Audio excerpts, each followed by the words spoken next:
It's hard to mention the public sector reform without referring to the planning system. And what we are seeing now is a piecemeal reform of a failing system. We need instead a complete redesign of planning system, sitting down with a clean sheet of paper and asking the question, what kind of planning system would suit a small, beautiful region of nearly 2 million people who want a fast-growing, dynamic economy, but also care about the environment? Incidentally, the SDLP's Partnership in Economic Recovery already includes the Chamber's proposal for a fast-track planning system for investors. Except we go further. We charge more for this service, and there you are, another new receipt for the Department of Finance. And then there's education. We have to ensure that all school leavers have passable literacy and numeracy. We're currently failing our young people, and we have a moral duty to equip them with the skills required by the modern economy.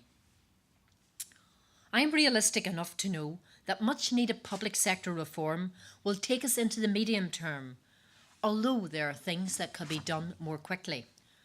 For example, in addition to the populist proposal to cut the number of MLAs, which the SDLP supports, we really don't need 3 economic policy units in central government, and we certainly don't need the bloated Government Information Service at its current size. And there was no need for the stalemate on the proposed reform of local government, which was largely designed and could be delivered in the short term. Let me move to the medium term. But obviously a lot of change will overlap into the medium term. A streamlined public service with fewer departments and quangos, providing better public services with fewer people, and freeing up resources for other priority areas. And then we come to the whole area of taxation and the possibility of Northern Ireland being granted new tax varying powers. Let me say that the SDLP is totally in favour of further devolution of tax varying powers, most notably the ability to lower the headline rate of corporation tax. I understand the concerns about the cost of this proposal, and I know that Francis has said that it is no silver bullet, but I really do believe it could become a game changer for us. And I have already heard some quite persuasive arguments about how we negotiate the cost to the bloc, and I am convinced that since it has worked well elsewhere, and as we are doing quite well on foreign direct investment, even without a highly attractive tax environment, it could make a real difference to our fortunes.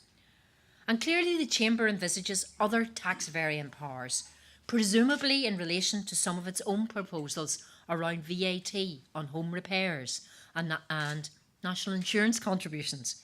We are ready to press ahead with all of that. And then there is North-South economic cooperation, and I believe we have got to take the stupid politics out of this proposition and stop walking on eggshells around it. Never mind any more minimal interpretation of the Good Friday and St Andrews agreements. If it makes sense, as it does, in terms of transport, energy, health, tourism, environment, and of course spatial planning, then we must do it.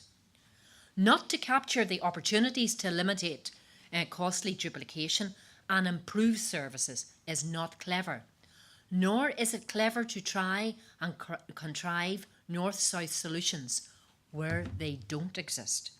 Again, SDLP philosophy, let's drop the baggage and ideology and do what makes sense. Let me move to the long term, which brings me to the longer term economic vision.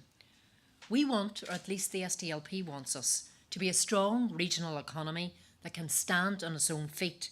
But we will need more economic levers at our disposal, and we'll need to be prepared to take some big decisions. We also need to be spending money in the right areas in order to harvest the long-term benefits.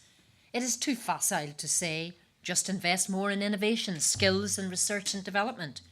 You cannot just throw money at universities and researchers unless you are confident that there will be a flow of bankable propositions coming to market. And as for skills, teaching thousands of youngsters how to prepare CVs and do job interviews when there are few actual jobs is not productive.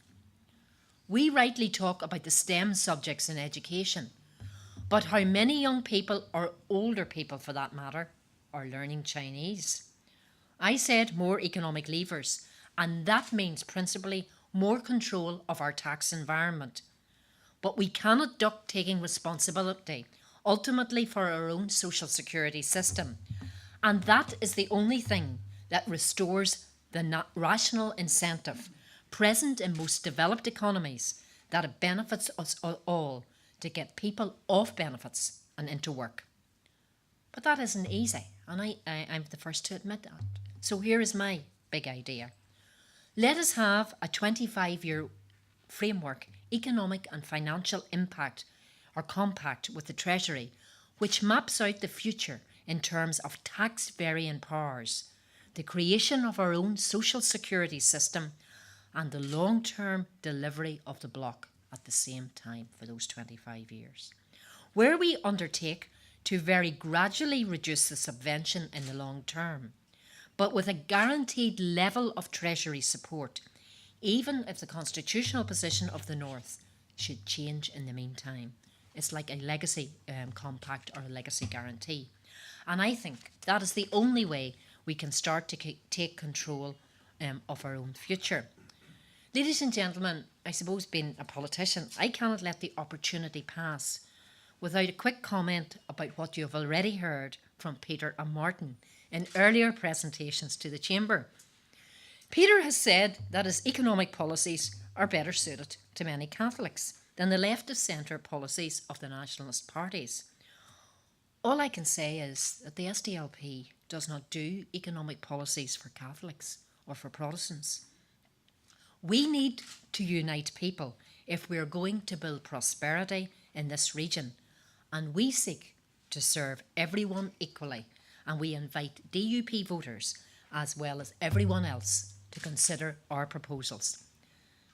And as for Martin, his big idea is another levy on the local banks. £400 million over the budget period. Does he realise that while it might be populist and an apparently clever stroke to have a pop at the bank, our 4 local banks are in no position to pay? 2 of the local banks are effectively publicly owned, and all of them are laying off staff and struggling to extend credit to business. The Sinn Féin levy would put thousands of ordinary bank workers who are not to blame for the financial mess on the dole and make it even harder for businesses to borrow. Ladies and gentlemen, I can't get across all of the SDLP economic thinking in a 20-minute speech. I invite you to look at our proposals, in particular Partnership and Economic Recovery, which is on our website, and there you will find, I hope, a party brimming with ideas and not tied down by ideology, because I believe we have to move on.